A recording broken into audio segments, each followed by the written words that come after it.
पढ़ेंगे पाठ, और पाठ के बारे में विस्तृत जानकारी हम लेंगे। डायरी का एक पन्ना, 26 जनवरी 1931।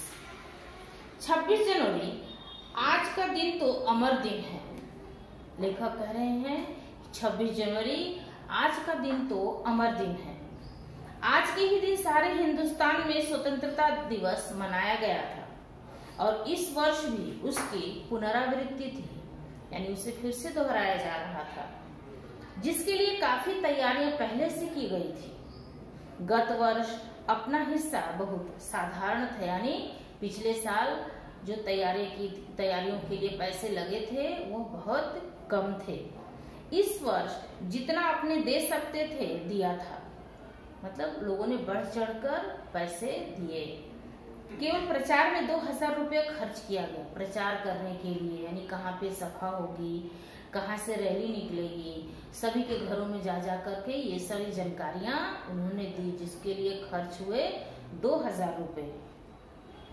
सारे काम का भार अपने समझते थे, अपने ऊपर है, और इसी तरह जो कार्यकर्ता थे उनके घर जा जाकर समझाया था।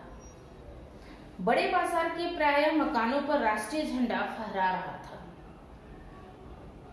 लेखक बोल रहे हैं कि बड़े बाजार कोलकाता में एक जगह है, वहां पे सभी के घरों में झंडा फहराया जा रहा था, और कई मकान तो ऐसे सजाए गए थे कि ऐसा मालूम होता था मानो स्वतंत्रता मिल गई हो।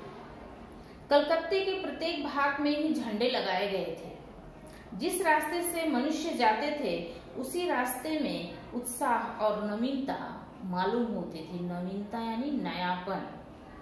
लोगों का कहना था कि ऐसी सजावट पहले नहीं हुई। पुलिस भी अपनी पूरी ताकत से शहर में गश्त देकर प्रदर्शन कर रही थी।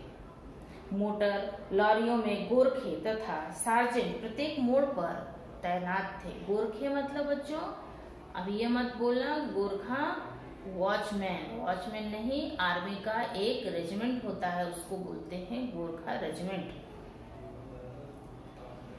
कितनी ही लारियां शहर में घुमाई जा रही थी। लारियां यानी पुलिस की गाड़ी।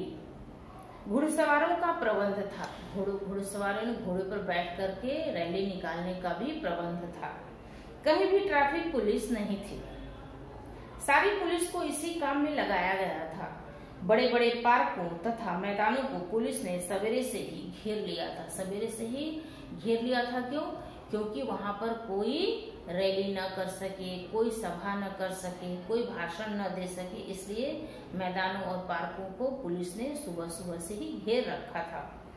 मोन्यूमेंट के नीचे जहां शाम को सभा होने वाली थी, मोन्यूमेंट जगह का नाम है, उस जगह को तो भोर में 6 बजे से ही पुलिस ने बड़ी संख्या में घेर लिया था, और तब भी कई जगह तो भोर में ही झंडा फहराया गया। पुलिस के घेरने के बावजूद भी वहां पर पहले से ही लोगों ने झंडा फहरा दिया था। श्रद्धानंदन पार्क में बंगाल प्रांतीय विद्यार्थी संघ के मंत्री अविनाश बाबू ने झंडा गाड़ा तो पुलिस ने उन्हें पकड़ लिया तथा लोगों को मारा या हटा दिया। तारा सुंदरी पार्क में बड़ा बाजार कांग्रेस कमेटी के युद्ध मंत्री हरिश्चंद्र सिंह झंडा फहराने गए, पर वे भीतर न जा सके। वहां पर काफी मारपीट हुई और 2-4 आदमियों के सिर फट गए। गुजराती सेविका संघ की ओर से जुलूस निकला, जिसमें बहुत सी लड़कियां थी, उनको गिरफ्तार कर लिया गया। अब यहीं से महिलाओं के ऊपर अत्याचार होने लगा। अभी आगे और भी है, हम देखेंगे। 11 बजे मारवाड़ी बालिका विद्यालय की लड़कियों ने अपने विद्यालय में झंडा उत्सव किया। जानकी देवी मदलसा बजाज नारायण आदि भी गई थी। लड़कियों को उत्सव का क्या मतलब है समझाया गया। लड़कियों को समझाया गया कि देश को आजाद कराना क्या है, हम उसमें अपनी भागीदारी कैसे कर सकते हैं, आदि बातें लड़कियों को समझाया गया। एक बार मोटर में बैठकर सब तरफ घूमकर देखा तो बहुत अच्छा महसूस हो रहा। जगह जगह फोटो उतर रहे थे। सभी लड़कियों को मोटर कार में बिठा करके जगह जगह घुमा करके दिखाया गया, यहाँ पर ऐसी ऐसी व्यवस्था की गई है। अपने भी फोटो का काफी प्रबंध किया था। 2-3 बजे कई आदमियों को पकड़ लिया गया, जिसमें मुख्य पूर्णोदास और पुरुषोत्तम राय थे। सुभाष बाबू के जुलूस का भार पूर्णोदास पर था, पर यह प्रबंध कर चुका था। स्त्री समाज अपनी तैयारी में लगा हुआ था।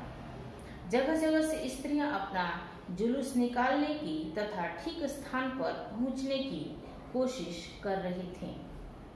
मोन्यूमेंट के पास जैसा प्रबंध भोर में था, वैसा करीब 1 बजे नहीं रहा।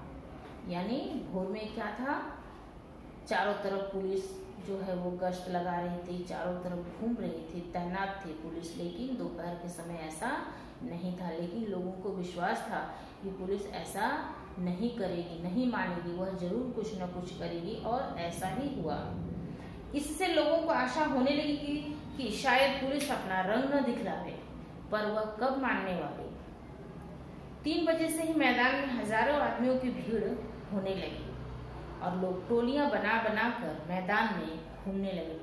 टोलियां यानी ग्रुप बना बना करके लोग घूमने लगे। आज जो बात थी वह निराली थी। निराली मीन्स अनोखी। तो इस तरह से आज हमने इतना ही पढ़ा। अभी हम अगले लेक्चर में इसके आगे का पढ़ेंगे। आप सब लोग इसका रीडिंग भी करेंगे ताकि लेसन समझने में आसानी हो। धन्यवाद।